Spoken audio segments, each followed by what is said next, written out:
नमस्कार दोस्तों, target with SDM का स्वागत है। आज हम लोग भारत सरकार के द्वारा लॉन्च किए गए कुछ महत्वपूर्ण योजनाओं को देखने का प्रयास करेंगे जो अधिकांशतः एग्जाम में आपसे पूछा जाता है। तो चलिए देखते हैं। पहला, आकांक्षी जिलों की डेल्टा रैंकिंग। यह योजना शुरू किया गया 26 जुलाई 2020 को। जारी किसने किया? तो नीति आयोग के बारे में आप लोग पता ही होगा। 1 जनवरी 2015 को योजना आयोग के स्थान पर नीति आयोग की स्थापना किया गया। और नीति आयोग का पदेन अध्यक्ष कौन होते? तो नीति आयोग का पदेन अध्यक्ष प्रधानमंत्री जी होते हैं। मतलब क्या, जिस तरह से योजना आयोग के पदेन अध्यक्ष प्रधानमंत्री होते थे, उसी तरह से नीति आयोग के पदेन अध्यक्ष भी प्रधानमंत्री होते। पदेन अध्यक्ष कहने का एक मतलब क्या है यहाँ पर?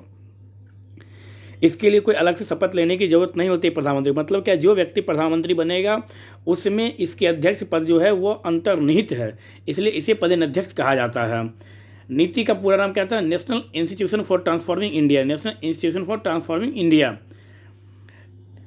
और इसका अवधि क्या था? तो फरवरी से लेकर जून 2020 तक सिर्फ 5 जिले आकांक्षी जिलों की डेल्टा रैंकिंग जो जारी किया गया। कब जारी किया गया? 26 जुलाई 2020 को जारी किया गया। किसके द्वारा जारी किया गया? तो नीति आयोग के द्वारा जारी किया गया। और कब से कब? फरवरी से लेकर जून 2020 तक के लिए। पहला रैंकिंग था बीजापुर जो उड़ीसा में है, दूसरा रीभोई मेघालय, तीसरा बहराइच उत्तर प्रदेश, और चौथा नवादा बिहार, और पाँचवा मोगा पंजाब। इसके लिए मानक क्या था? इसके लिए कुछ मापदंड निर्धारित हैं, जैसे स्वास्थ्य और पोषण, शिक्षा, आधारभूत संरचना, कृषि एवं जल संसाधन, वित्तीय समावेशन और कौशल विकास। प्रथम रैंकिंग कब जारी किया गया? तो जनवरी 2018 में जारी किया गया था। और इसका उद्देश्य क्या है? सामाजिक क्षेत्रों में कम विकास करने वाले जिलों में विकास कार्य को बढ़ावा देना। अब देखिए यहाँ से प्रश्न कैसे बनेगा आपसे। यहाँ से प्रश्न बनेगा कि आकांक्षी जिलों की डेल्टा रैंकिंग किसके द्वारा जारी किया गया? तो नीति आयोग के द्वारा जारी किया गया। कब जारी किया गया? 26 जुलाई 2020 को जारी किया गया। इसकी अवधि क्या थी? तो फरवरी जून 2020। और इसमें पहला असम या शीर्ष 5 राज्यों कौन कौन से थे ये आपसे पूछा जा सकता है, या शीर्ष डिस्ट्रिक्ट भी पूछ सकता है वो आपसे। तो बीजापुर ओडिशा का। इस तरह से दूसरा यहाँ से पूछ सकता है कि प्रथम रैंकिंग कब जारी किया गया था? 2018 में। नेक्स्ट, नई शिक्षा नीति 2020 जारी 29 जुलाई 2020। इसका नया प्रोसेस क्या है? 5-3-3+4। यह आप यहाँ से याद रखेंगे। यही सीधा प्रश्न आपसे वो पूछ सकता है। क्या है? तो 5-3+3+4 जारी कब किया गया? तो 29 जुलाई 2020 ईस्वी को। किसके द्वारा? मानव संसाधन मंत्रालय द्वारा, मतलब कि भारत सरकार द्वारा। और इस जो नई शिक्षा नीति जो रिपोर्ट जारी किया गया, इस रिपोर्ट में मानव संसाधन विकास मंत्रालय का नाम बदलकर क्या कर दिया गया? तो एजुकेशन मिनिस्टर, मतलब शिक्षा मंत्रालय कर दिया गया। इसका विशेष क्या है? तो वर्ष 1985 में तत्कालीन प्रधानमंत्री श्री राजीव गांधी के कार्यकाल में शिक्षा मंत्रालय को मानव संसाधन विकास मंत्रालय बनाया गया था। इसका मतलब यह हुआ कि 1985 से पहले मानव संसाधन मंत्रालय का नाम शिक्षा मंत्रालय ही था। लेकिन श्री राजीव गांधी जी जब प्रधानमंत्री बने हमारे देश के, तो उन्होंने क्या किया? शिक्षा मंत्रालय का नाम बदलकर मानव संसाधन मंत्रालय कर दिया। फिर उसी पुराने नाम को लेकर नरेंद्र मोदी के सरकार के द्वारा यह किया गया कि मानव संसाधन मंत्रालय का नाम बदलकर शिक्षा मंत्रालय कर दिया गया। फाउंडेशन, इसके अंतर्गत तो नई शिक्षा नीति के अंतर्गत बच्चे के पहले 3 वर्ष प्री स्कूलिंग तथा पहली व दूसरी कक्षा की पढ़ाई होगी। यह 3 से 8 वर्ष तक की आयु के बच्चों को कवर करेगा। प्राथमिक दूसरे वर्ग में तीसरी, चौथी एवं 5वीं की पढ़ाई होगी, जिसमें प्रयोग के माध्यम से विज्ञान, गणित एवं कला इत्यादि विषयों को पढ़ाया जाएगा। यह 8 से 11 वर्ष तक के बच्चे की आयु को कवर करेगा। माध्यमिक, इस वर्ग में 6ठी, 7वीं, 8वीं की पढ़ाई होगी, जिसमें अनिवार्य रूप से व्यावसायिक प्रशिक्षण दिया जाएगा। यह 11 वर्ष से लेकर 14 वर्ष तक की आयु के बच्चों को कवर करेगा। सेकेंडरी स्टेज, इसमें 9वीं, 10वीं, 11वीं एवं 12वीं की पढ़ाई होगी, जिसमें छात्रों को विषय चुनने की आज़ादी होगी। पाठ्यक्रम रटने के स्थान पर ध्यान आधारित होगा। पहले क्या था कि इंटर से आपके पास ऑप्शन होता था कि आप अपने सब्जेक्ट को चुन सकते हैं, लेकिन अब यहाँ पर क्या कर दिया गया? 9वीं, 10वीं, 11वीं, 12वीं आप इनमें से किसी भी क्लास से आप अपने सब्जेक्ट को चुन सकते हैं और आगे चल के आप जाके बदल भी सकते हैं नई शिक्षा नीति के तहत। Next, national transit pass system NTPS का शुभारंभ किया गया। कब? तो 23 जुलाई 2020 ईस्वी को शुभारंभकर्ता कौन है? तो प्रकाश जावड़ेकर केंद्रीय पर्यावरण, वन और जलवायु परिवर्तन मंत्रालय के मंत्री हैं प्रकाश जावड़ेकर। इसका उद्देश्य क्या है? नेशनल ट्रांजिट पास सिस्टम का उद्देश्य क्या है? तो वन उत्पादों के बाधा रहित आवागमन को सुगम बनाना। प्रायोगिक परियोजना की शुरुआत मध्य प्रदेश एवं तेलंगाना राज्य से किया गया। इस योजना की शुरुआत कहाँ से की गई? तो मध्य प्रदेश और तेलंगाना के द्वारा तेलंगाना राज्य से शुरुआत किया गया। कब शुरू किया गया? 23 जुलाई 2020 को। किसके द्वारा शुरू किया गया? तो प्रकाश जावड़ेकर। इसका उद्देश्य क्या है? तो वन उत्पादों के बाधा रहित आवागमन को सुगम बनाना। नेक्स्ट, आत्मनिर्भर भारत। इसकी शुरुआत हुई 12 मई 2020 ईस्वी को प्रधानमंत्री नरेंद्र मोदी के द्वारा इसकी शुरुआत की गई थी। इसका उद्देश्य क्या है? तो देश को आत्मनिर्भरता पर विशेष रूप से ध्यान देने हेतु आवश्यक कदम उठाना। मतलब क्या, आप कह सकते हैं कोरोना काल में जब पूर्ण लॉकडाउन था, उसी लॉकडाउन के बीच में प्राइम मिनिस्टर नरेंद्र मोदी जी के द्वारा 20,000 करोड़ रुपया, 20 लाख करोड़ रुपया दिया गया था इस आत्मनिर्भर भारत के लिए। और इसके तहत ये कहा गया था कि, और इस आत्मनिर्भर योजना के तहत ही बहुत सारे योजना को लॉन्च किया गया था। और इसमें यह कहा गया कि भारत अब दूसरे देशों पर आश्रित नहीं रहेगा, भारत खुद उस वस्तु का निर्माण करेगा। घोषित कुल आर्थिक पैकेज कितना था? तो 20 लाख करोड़ रुपया उस लॉकडाउन की स्थिति में। आत्मनिर्भर भारत हेतु 5 स्तंभ क्या सब है? अवसंरचना, अर्थव्यवस्था, प्रणाली, मांग तथा जीवंत सांख्यिकी। कौन कौन सा है? तो यहाँ से पूछ सकता है कि आत्मनिर्भर भारत हेतु 5 स्तंभ कौन कौन सा है, या निम्नलिखित में कौन नहीं है या कौन है? तो अवसंरचना, अर्थव्यवस्था, प्रणाली, मांग तथा जीवंत जनसांख्यिकी आत्मनिर्भर भारत के 5 स्तंभ में हैं। Next, PM cares fund. यह भी लॉकडाउन की स्थिति में ही प्रधानमंत्री के द्वारा लॉन्च किया गया था। कब? तो 28 मार्च 2020 ईस्वी को। किसके द्वारा? प्राइम मिनिस्टर नरेंद्र मोदी जी के द्वारा। पीएम केयर्स का पूरा नाम क्या है? तो प्रधानमंत्री नागरिक सहायता और आपातकालीन स्थिति निधि।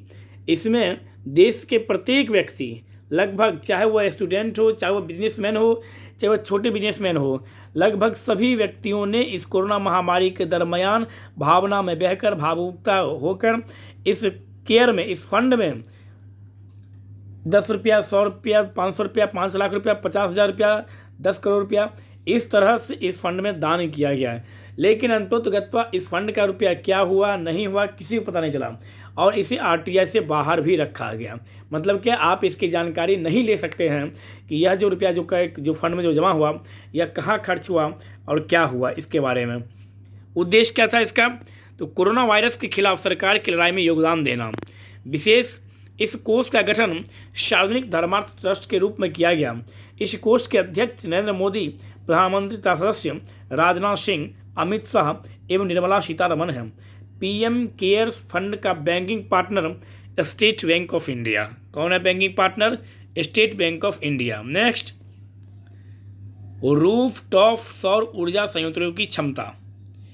अवधि 17 मार्च 2020 तक, क्षमता 1922 मेगावाट। उक्त अवधि तक इस क्षेत्र हेतु जारी केंद्रीय वित्तीय सहायता 1874.39 करोड़ रुपया लगभग। तो आपसे यहाँ से यह पूछ सकता है कि रूफ टॉप और ऊर्जा संयंत्रों की क्षमता की अवधि कब तक थी? तो 17 मार्च 2020 तक थी। इसकी क्षमता कितनी? तो 1922 मेगावाट। यह भी आप यहाँ से याद रखेंगे। नेक्स्ट, गोधन न्याय योजना। इसकी शुरुआत हुई 21 जुलाई 2020 हरेली त्यौहार के दिन। किस त्यौहार के दिन? तो हरेली त्यौहार के दिन गोधन न्याय योजना छत्तीसगढ़ से शुरू किया गया था, जिसकी शुरुआत या जिसका शुभारंभ छत्तीसगढ़ के मुख्यमंत्री भूपेश बघेल के द्वारा किया गया। इसका उद्देश्य क्या है? तो पशुपालन को लाभकारी बनाना और राज्य में जैविक कृषि को प्रोत्साहन देने के लिए छत्तीसगढ़ के मुख्यमंत्री भूपेश बघेल के द्वारा 21 जुलाई 2020 ईस्वी को हरेली त्यौहार के दिन गोधन न्याय योजना शुरू किया गया।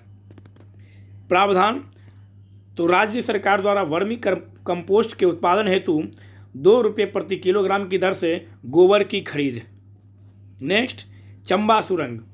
उद्घाटन 26 मई 2020 वीडियो कॉन्फ्रेंसिंग के माध्यम से किया गया। उद्घाटनकर्ता कौन थे?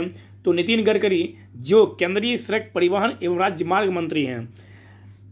मंत्रालय कौन से संबंधित है इससे? तो सड़क परिवहन और राजमार्ग मंत्रालय।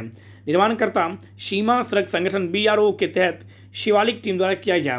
परियोजना का नाम तो चार धाम। पूछ सकते हैं आपसे कि चंबा सुरंग का उद्घाटन कब किया गया? तो 26 मई 2020 ईस्वी को वीडियो कॉन्फ्रेंसिंग माध्यम, क्योंकि कोरोना महामारी उसमें चल रही थी, चरमोत्कर्ष पर थी और पूर्ण रूप से देश में लॉकडाउन था, इसलिए वीडियो कॉन्फ्रेंसिंग के माध्यम से इसका उद्घाटन किया गया। किसके द्वारा? तो नितिन गडकरी के द्वारा। किसके द्वारा ये मंत्रालय बनाया गया? तो सड़क परिवहन और राजमार्ग मंत्रालय के द्वारा ये बनाया गया, सीमा सड़क संगठन के द्वारा। परियोजना किस परियोजना के तहत चंबा सुरंग का निर्माण किया गया? तो बता सकते हैं आप, चार धाम परियोजना के तहत चंबा सुरंग का निर्माण किया गया। चंबा सुरंग, इस सुरंग को राष्ट्रीय राजमार्ग संख्या 94 पर उत्तराखंड के टिहरी गढ़वाल जिले में स्थित चंबासर हिल स्टेशन के नीचे ऋषिकेश धरासू मार्ग पर खोदी गई 440 मीटर लंबी सुरंग है। विशेष निर्माण में ऑस्ट्रेलियाई प्रौद्योगिकी का उपयोग किया गया। चार धाम परियोजना के तहत 889 किलोमीटर लंबे राष्ट्रीय राजमार्ग का निर्माण, जो ऋषिकेश धरासू गंगोत्री को जोड़ेगा। चार धाम परियोजना के तहत कुल कितने? तो 889 किलोमीटर लंबे राष्ट्रीय राजमार्ग का निर्माण किया जाएगा, जो ऋषिकेश धरासू गंगोत्री को जोड़ेगा। नेक्स्ट, आधुनिक शहद परीक्षण प्रयोगशाला का शुभारंभ। आधुनिक शहद परीक्षण प्रयोगशाला का शुभारंभ नरेंद्र सिंह तोमर के द्वारा, जो केंद्रीय कृषि एवं किसान कल्याण मंत्री हैं, आनंद गुजरात में 24 जुलाई 2020 को किया गया था। तो आपसे यहाँ से पूछ सकता है कि अत्याधुनिक शहद परीक्षण प्रयोगशाला का शुभारंभ किसके द्वारा किया गया? तो नरेंद्र सिंह तोमर। नरेंद्र सिंह तोमर कौन है? तो केंद्रीय कृषि एवं किसान कल्याण मंत्रालय। कब किया गया? तो 24 जुलाई 2020 ईस्वी को। कहाँ से किया गया? तो आनंद गुजरात से किया गया। संबंधित मिशन क्या है? तो एकीकृत बागवानी विकास मिशन और राष्ट्रीय मधुमक्खी पालन मिशन के तहत। स्थापनाकर्ता राष्ट्रीय मधुमक्खी बोर्ड के सहयोग से राष्ट्रीय डेयरी विकास बोर्ड के द्वारा यह शुरू किया है। उद्देश्य क्या है इसका? उद्देश्य सबसे जगह आपको याद रखना है, किसानों के शहद के उत्पादन और विपणन के लिए प्रोत्साहन देकर देश में मीठी क्रांति लाना। इसका उद्देश्य क्या है? तो किसानों के शहद के उत्पादन और विपणन के लिए प्रोत्साहन देकर देश में मीठी क्रांति लाना इसका प्रमुख उद्देश्य है। Next, tech for tribal program. Tech for tribal program tribal cooperative marketing development federation of India के द्वारा, ट्राइफेड के द्वारा 19 मार्च 2020 ईस्वी को टेक फॉर ट्राइबल प्रोग्राम की शुरुआत की गई। MSME मंत्रालय के साथ विभिन्न तकनीकी संस्थान जैसे IIT, IIM प्लस ट्राइफेड, इन सब के संयुक्त रूप से इसकी घोषणा की गई। इसका उद्देश्य क्या है? तो प्रधानमंत्री वन धन योजना के तहत नामांकित 5 करोड़ आदिवासियों में क्षमता विकास एवं उद्यमिता कौशल प्रदान करना। तो आप कह सकते हैं, यदि पूछे आपसे कि टेक फॉर ट्राइबल प्रोग्राम का उद्देश्य क्या है, तो प्रधानमंत्री वन धन योजना के तहत जो 5 करोड़ आदिवासी जो नामित किए गए हैं, उनमें क्षमता विकास करना और कौशल प्रदान करना। कार्यक्रम, इसके अंतर्गत प्रशिक्षु 30 दिन के प्रशिक्षण कार्यक्रम के 120 सत्र में शामिल होंगे। यह इस योजना का प्रमुख उद्देश्य है। तो इस तरह से आज हम लोग कुछ महत्वपूर्ण योजना के संबंध में देखने का प्रयास किए। यहाँ से डायरेक्ट आपसे प्रश्न पूछा जा सकता है, वो यहाँ से तिथि पूछ सकता है, कौन सा मंत्रालय शुरू किया या इसका क्या उद्देश्य है। एक प्रश्न से, एक योजना से कई प्रकार के प्रश्न को आपको एग्जाम में देखने को मिलेगा। तो इस कारण से इस वीडियो को आप अच्छे से देखें, और यदि वीडियो अच्छा लगे तो अपने दोस्तों के बीच, अधिक से अधिक दोस्तों के बीच आप इस वीडियो को शेयर कीजिए, लाइक कीजिए, कमेंट्स कीजिए एंड सब्सक्राइब कीजिए। अच्छे से रहिए, बड़ों का ख्याल रखें और छोटों को प्यार दीजिए। धन्यवाद।